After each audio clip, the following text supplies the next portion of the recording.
Story 1. I've worked as a parking lot attendant at Westfield Mall for about 3 years now. It's not glamorous work, but it pays the bills while I finish my business degree online. My job is pretty straightforward. Monitor the lot, help customers who need assistance, and make sure people aren't abusing the handicap spaces.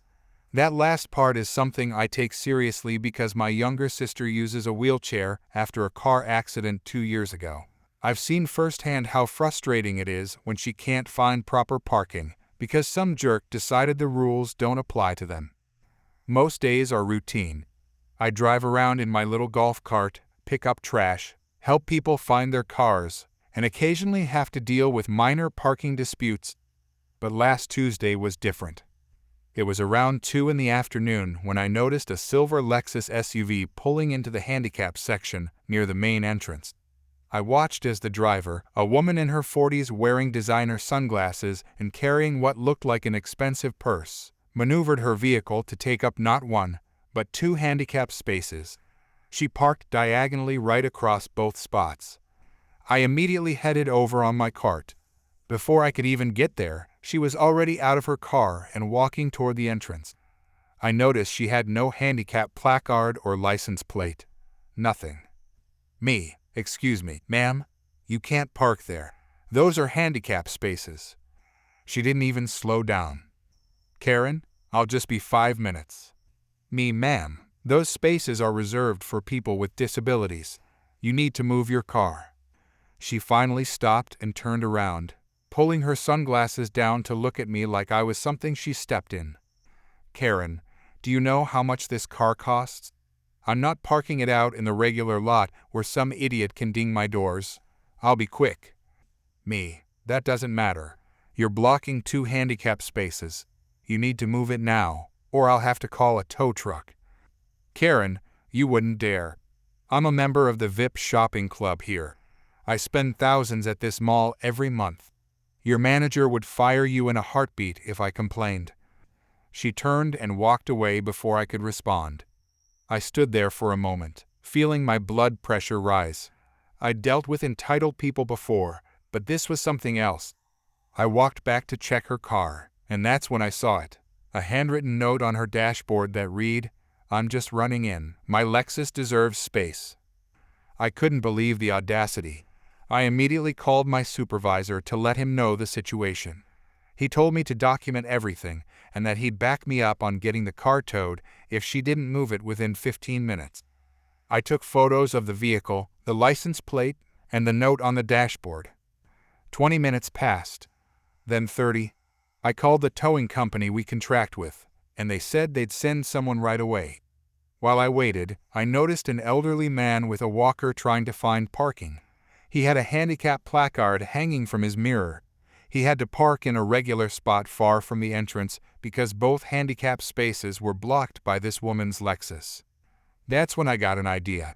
We had a collection of shopping carts that customers had abandoned in various parts of the lot. I usually spent part of my shift gathering them. I started collecting every single cart I could find and carefully positioning them around the Lexus.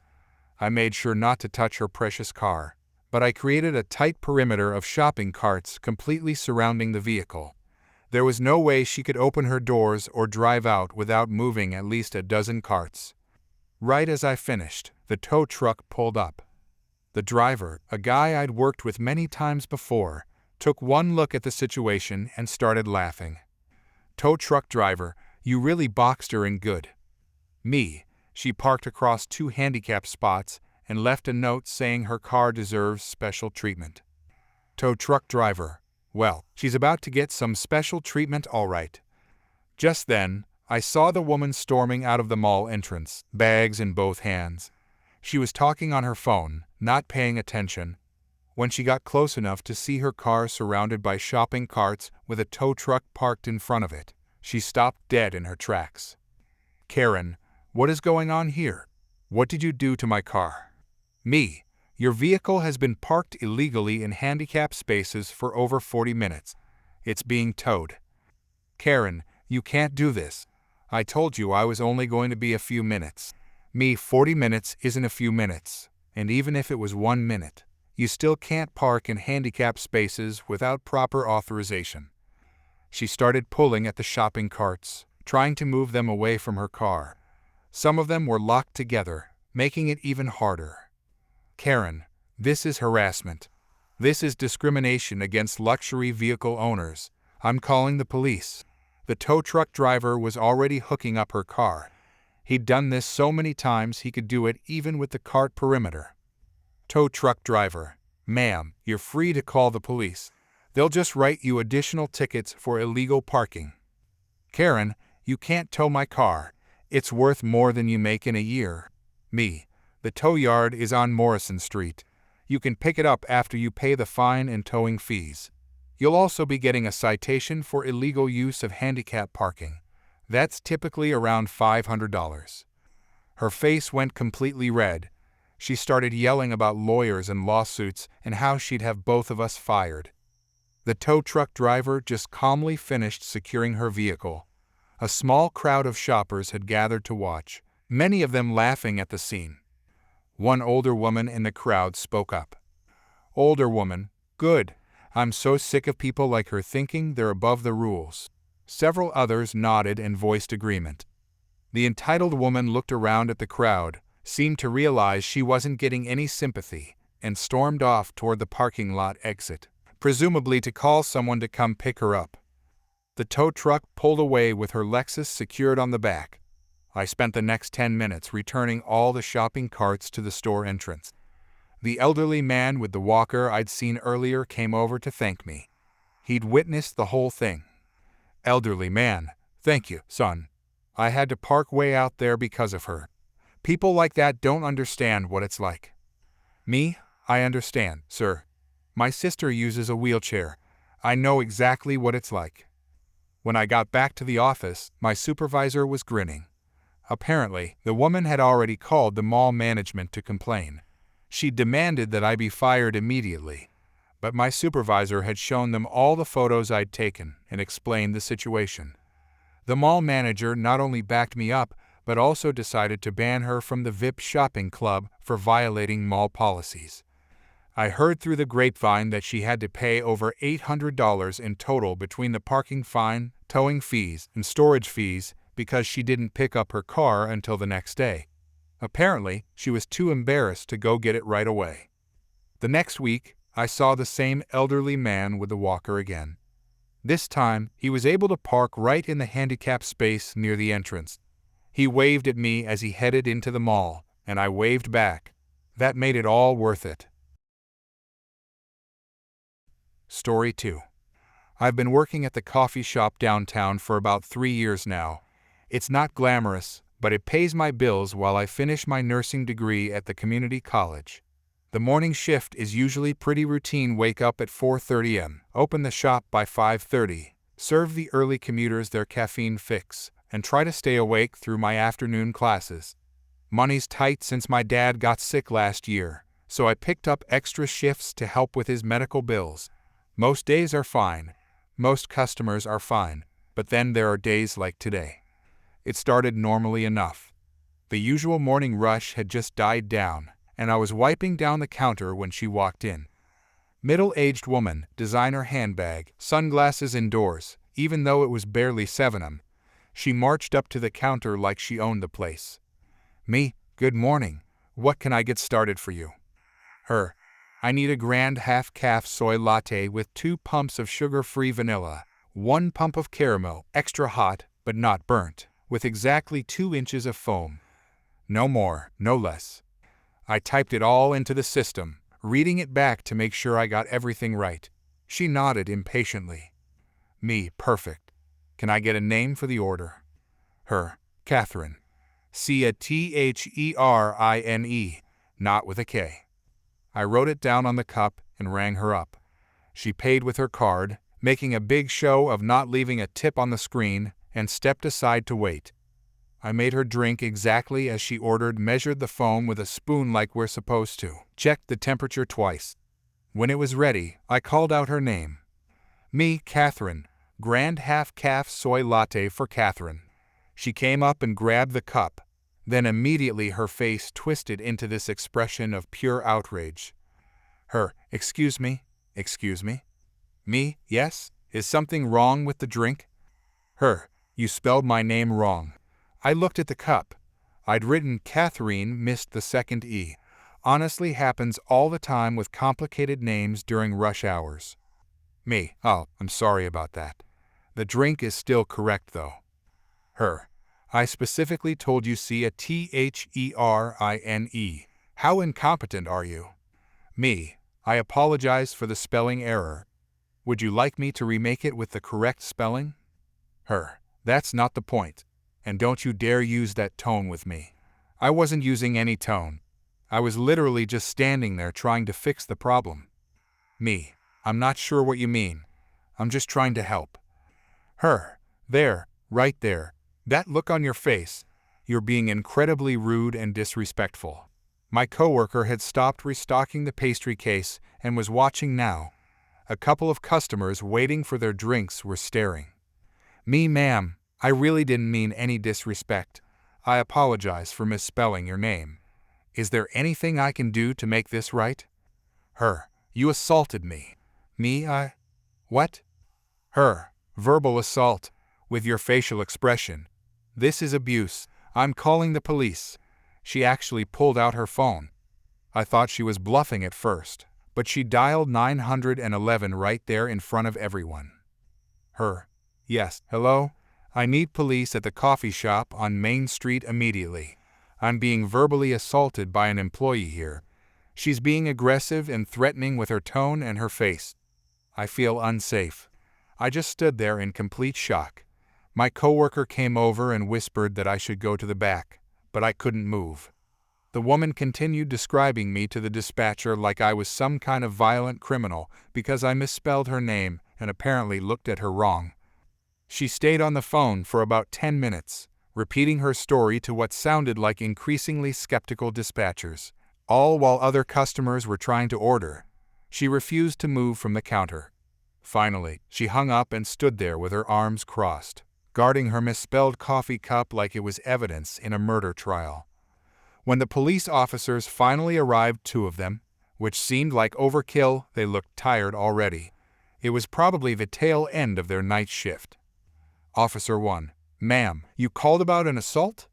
Her, yes, this employee right here verbally assaulted me with her tone and her facial expression. I want her arrested. Officer 2 looked at me, then at her, then at the cup she was clutching. Officer 2, can you explain what happened? Her, she spelled my name wrong on purpose to humiliate me, and then when I confronted her about it, she gave me this look and used a very aggressive tone. I have witnesses. The officer turned to the other customers in line. Officer 1, did anyone witness an assault here? Everyone just shook their heads. One guy even spoke up. Customer, she just apologized for spelling the name wrong. That's literally all that happened. Officer 2, ma'am, misspelling a name isn't a crime. Using emergency services for non-emergencies, however, is. Her, this is an emergency. I was assaulted. Officer 1, no, you weren't. You're wasting our time and city resources. We've got actual emergencies to respond to. Her face went red. Her, I pay taxes. I pay your salary. You work for me. Officer 2, and you just misused the 911 system. I'm citing you for false reporting and misuse of emergency services. That's a $500 fine. Her, you can't do that. Officer 1, we absolutely can. And if you don't leave this establishment now, we'll add trespassing to it. She started sputtering, looking around like someone would back her up. Nobody did. She grabbed her incorrectly spelled coffee and stormed out, yelling about lawyers and lawsuits. The officers apologized to me, asked if I was okay, and left. The whole shop was quiet for a moment.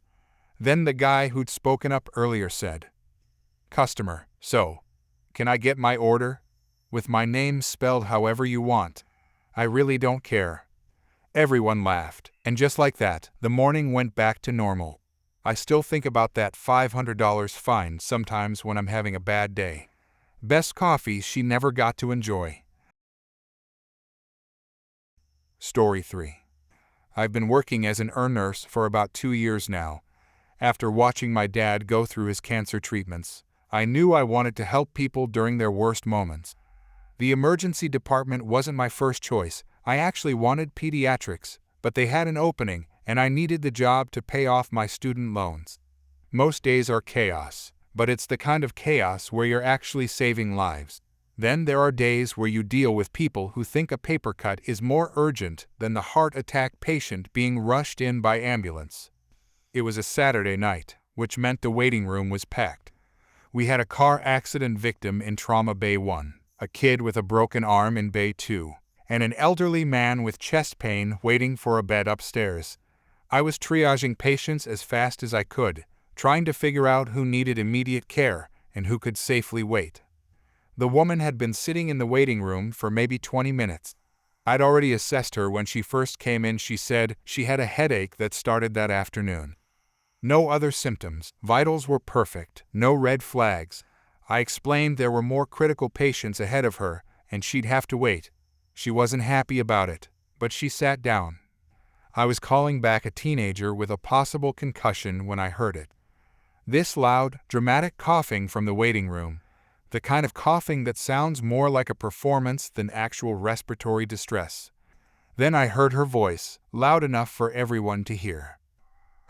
I can't breathe. I'm coughing. I need help now.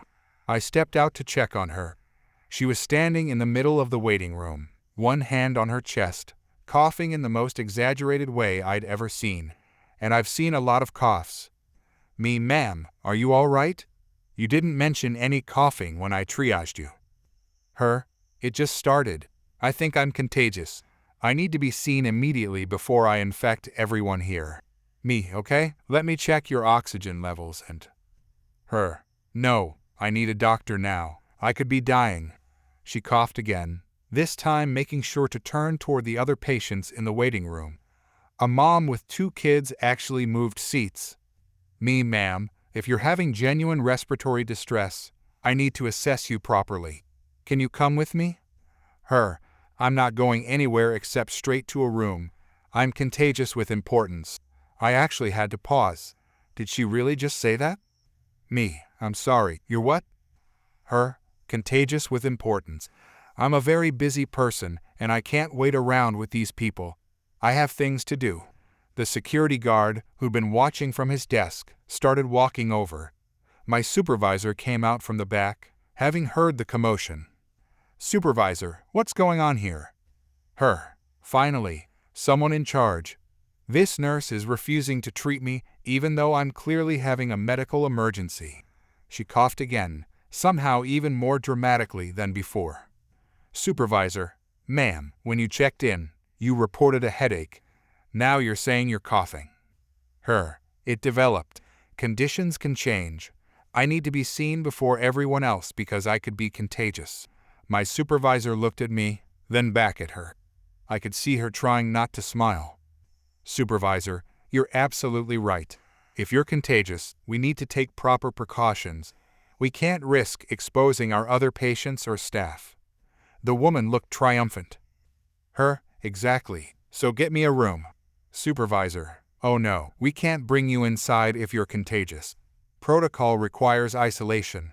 Please wait right here. My supervisor disappeared into the supply room and came back with a surgical mask and a chair. Supervisor, here's a mask for you, and we're going to need you to self-reflect safely outside. There's a bench right by the entrance. We'll call you when we have an isolation room available. Outside? It's cold out there. Supervisor, well, we can't risk contaminating the waiting room if you're as contagious as you claim. The fresh air might actually help with your cough. This is ridiculous. I demand to speak to someone higher up. Supervisor, I'm the charge nurse, and our hospital administrator is in surgery right now, which is where all our rooms are being used for actual emergencies. So your options are, wait outside with your mask on, go back to your regular spot in the waiting room and wait your turn, or leave and try urgent care down the street. The security guard stepped closer. Security, ma'am, we need you to make a choice. She looked around, probably hoping someone would defend her. The mom with the kids was glaring at her. An elderly man shook his head. Nobody was on her side. Fine, I'm leaving, and I'm reporting all of you. She ripped off the mask, threw it on the floor, and stormed toward the exit. Right before she left, she turned back. And my headache is gone now anyway. The doors closed behind her. The waiting room was silent for exactly 3 seconds before the elderly man started laughing. Then everyone joined in. Security, so, not contagious then? Me. Apparently she was just contagious with importance. Supervisor, make sure you document that she left against medical advice, and that her cough miraculously resolved. I went back to work, calling the next actual patient. The teenager with the concussion was still waiting patiently, even though he'd been there longer than the woman. That's the difference between people who actually need help and people who just think the world revolves around them. Story 4. I moved into Maple Grove subdivision about 5 years ago with my husband and 2 kids. It seemed like the perfect neighborhood at first. Clean streets, friendly neighbors, and well-maintained homes. What I didn't realize was that our homeowners association president would become my worst nightmare. I'm a teacher, so I have summers off. I spend a lot of that time working in my garden. It's my therapy. After dealing with 30 students all year, digging in the dirt and watching things grow helps me decompress. I'm not trying to win any awards. I just like having flowers and vegetables growing in my yard. The trouble started last spring when she showed up at my door unannounced on a Saturday morning. I was still in my pajamas having coffee. "Hoa President, I need to talk to you about your garden." Me, "Good morning to you too. What about it?" "Hoa President, your tulips are uneven. Some are 8 inches tall and others are 11 inches. It looks messy from the street." I actually laughed because I thought she was joking. She wasn't smiling. Me, "They're flowers. They grow at different rates. That's nature." "Hoa President, this is a planned community. We have standards. I'm going to need you to trim them so they're all the same height." Me, "You want me to cut my flowers to make them uniform?" "Hoa President, for symmetry, yes. It's in the community guidelines under section 7.3 regarding aesthetic harmony." I told her I'd look into it and closed the door. I checked the Hoa guidelines that night. Section 7.3 said something vague about maintaining attractive landscaping. Nothing about measuring flower heights with a ruler. But she didn't stop with me. Over the next few weeks, she went door to door throughout the neighborhood with the same demands. My neighbor across the street told me she'd been cited for having daffodils that were inconsistent in presentation. Another neighbor got a warning letter about their rose bushes being chaotically arranged. She created a whole spreadsheet tracking everyone's gardens. She'd drive around the neighborhood with a clipboard, taking notes. Some people just gave up and removed their flowers entirely rather than deal with her. Others tried trimming their plants, but of course, plants keep growing, so they'd get new violation notices every week. The final straw came when she called an emergency Hoa meeting to propose new rules. She wanted to implement mandatory garden inspections every 2 weeks. She'd personally measure every flower and plant in every yard to ensure compliance with her symmetry standards. Me, "This is insane. We're talking about living plants, not sculptures." Hoa President, a beautiful neighborhood requires discipline and order. If you can't maintain proper standards, perhaps you should consider moving somewhere less prestigious. That's when my neighbor from 2 doors down stood up. He's a veteran who'd lived in the neighborhood for 15 years, long before she became Hoa President. "Neighbor, I've had enough of this nonsense. You're not the garden police." "Hoa President, I have the authority granted by my position to ensure this community maintains its values." The meeting ended with nothing resolved. She said she'd be issuing formal violation notices to anyone who didn't comply within 30 days. That night, my husband and I talked about what to do. We weren't going to let her bully us into cutting down our flowers. Then our teenage daughter had an idea. "Daughter, what if we plant something she can't control? Something that's supposed to be tall?" My husband loved it. The next day, we went to the garden center and bought 24 sunflower seeds. We weren't the only ones. Apparently, our daughter had posted about it on social media, and half the neighborhood teenagers saw it. By that evening, 6 families on our street were planting sunflowers in their front yards. We planted them close together in a row right along our front fence. Then my husband made a wooden sign that read, "Freedom Heights 6 feet," and stuck it in the ground in front of them. Within 2 weeks, the sunflowers were sprouting. Within a month, they were 3 feet tall. The HOA president drove by our house multiple times a day, glaring at our garden. But she couldn't say anything yet because the flowers weren't violating any specific rule. By midsummer, those sunflowers were magnificent. Some reached 6 feet, others pushed 7. They were bright yellow and beautiful, and they attracted bees and butterflies. Our whole street looked amazing because all 6 families had grown them successfully. That's when we got the violation notice. It was 3 pages long. She cited sections about maximum plant height, unauthorized structures, apparently our sign was a structure, and creating visual disruption to neighborhood harmony. She demanded we remove all sunflowers immediately and threatened daily fines of $50. My husband is a lawyer. He read through the HOA governing documents carefully that night. Then he started making phone calls. Turns out, she'd been overstepping her authority for months. The HOA board consisted of 5 people, but she'd been making unilateral decisions without board votes. The documents clearly stated that any new rules or enforcement actions required majority board approval. She'd never actually gotten approval for her garden symmetry campaign. My husband contacted the other 4 board members. They were horrified when they learned what she'd been doing. 2 of them had received her violation notices and had been quietly complying because they thought it was official HOA policy. An emergency board meeting was called. This time, it was well attended. Nearly 40 homeowners showed up. One by one, people shared their stories about her harassment. The neighbor with the daffodils brought photos showing how she'd killed half her plants trying to trim them to uniform height. Another neighbor had receipts showing he'd spent over $300 removing perfectly healthy flowers just to avoid her complaints. The board voted 4-1 to rescind all her garden-related violation notices. They also voted to clarify the community guidelines, explicitly stating that natural plant growth variation was acceptable and even encouraged.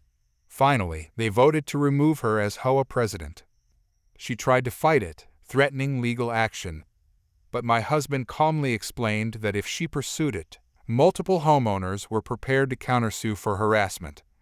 She resigned from the board entirely the next week. Our sunflowers bloomed all summer long.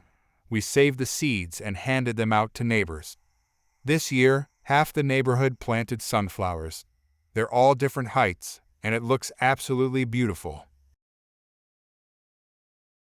Story 5. I've been saving up for this trip for 2 years. After my mom passed away last year, my dad threw himself into work, and I could tell he was struggling. When I suggested we take a vacation together, just the 2 of us, he actually teared up. We're not rich by any means. Dad works construction, and I pick up shifts at the grocery store after school, but we've been putting aside whatever we could. This theme park trip was supposed to be our fresh start, our chance to make happy memories again. We splurged on the fast passes because we only had 1 day here. Dad felt guilty about the extra cost, but I convinced him we deserved it. Those passes were basically our golden tickets. We could skip the 2-hour lines and actually enjoy the park instead of standing in the sun all day. We'd just gotten off the biggest roller coaster and were heading toward the next ride when this woman approached us. Designer sunglasses, expensive-looking purse, the whole deal. She walked right up to me, completely ignoring my dad. "Hey sweetie, I'll give you $10 for that fast pass." I looked at my dad, confused. The passes were literally 3 times that amount, and they had our names on them. Me, sorry, but we're using it, and I don't think you can transfer them anyway.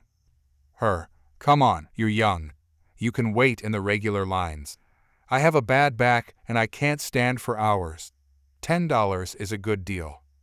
Dad, Ma'am, these passes have our names on them. They're non-transferable.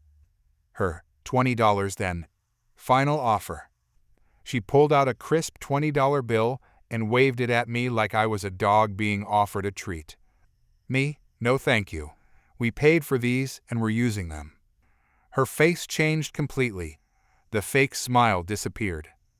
Her, you're being very selfish right now. I'm in pain and you're just a kid. You don't need it as much as I do. Dad, the lady at the entrance told us they check identification with the passes. It won't even work for you. Her, they don't actually check that carefully. I've done this before. That should have been our first warning sign that this wasn't her first time trying to scam people. Me sorry, but no. I turned to walk away, and that's when it happened. She lunged forward and snatched the fast pass lanyard right off my neck. The cord snapped, and she took off speed, walking toward the nearest ride entrance. Dad, hey, stop. We ran after her, weaving through crowds of families. She was surprisingly fast for someone who claimed to have a bad back. She made it to the fast pass entrance of the next big ride and was trying to show my pass to the employee when we caught up. Dad, that's my son's pass. She just stole it. Employee, ma'am, can I see your identification? Her, I left it in my bag. Just let me through. I paid for this. Me, that's literally my name on it. Look. I showed him my school ID that I always keep in my pocket. Sure enough, the name matched the pass she was holding. Employee, ma'am, I'm going to need you to come with me. Her, this is discrimination. I'm a platinum pass holder. I'll have all of you fired. By this point, a small crowd had gathered. Someone was definitely recording on their phone. I could see at least 3 people with cameras pointed at us. Security arrived within minutes. The woman's whole story fell apart immediately. She claimed I'd sold it to her, then claimed she found it on the ground, then went back to yelling about her bad back and how she deserved special treatment. Security guard, ma'am, we have multiple witnesses saying you took this from the minor without permission. That's theft. Her, I offered him money. He should have taken it. Dad, which he refused. Then you stole it anyway. The security guard asked if we wanted to press charges. Dad and I looked at each other. We just wanted to enjoy our day, not spend it at a police station. Dad, we just want our pass back and to be left alone. Security guard, we're going to need to file an incident report regardless. And ma'am, you're being escorted out of the park. Her, you can't kick me out. Do you know how much money I spend here? Security guard, you just committed theft on camera. You're banned for 1 year, and if you try to come back during that time, we'll have you arrested for trespassing. Her face went completely red. She started yelling about lawyers and lawsuits and how she knew the park manager personally. The security guard just stood there, completely unfazed, while his partner gently guided her toward the exit. Her, this is going viral. You'll all be sorry. Random guy in crowd. Lady, you're already going viral, but probably not the way you think. He held up his phone, showing that he'd been streaming the whole thing live. The comments were rolling in, and none of them were on her side. The security guards escorted her out while she screamed the entire way. They gave us replacement passes, even upgraded them to VIP ones with an apology, and we finally got to ride the attraction in peace. Later that night, back at our hotel, Dad showed me his phone. The video was everywhere. Someone had made it into a meme with the caption, "Theme Park Karen tries to buy fast pass from kid, gets year-long ban instead." It had millions of views. There were compilation videos, commentary channels, even a remix of her yelling, "I'm a platinum pass holder" set to music. Dad, well, she got her wish. She definitely went viral. We laughed harder than we had in months. It felt good. The next morning, we went back to the park and used our VIP passes without any drama. Best vacation ever.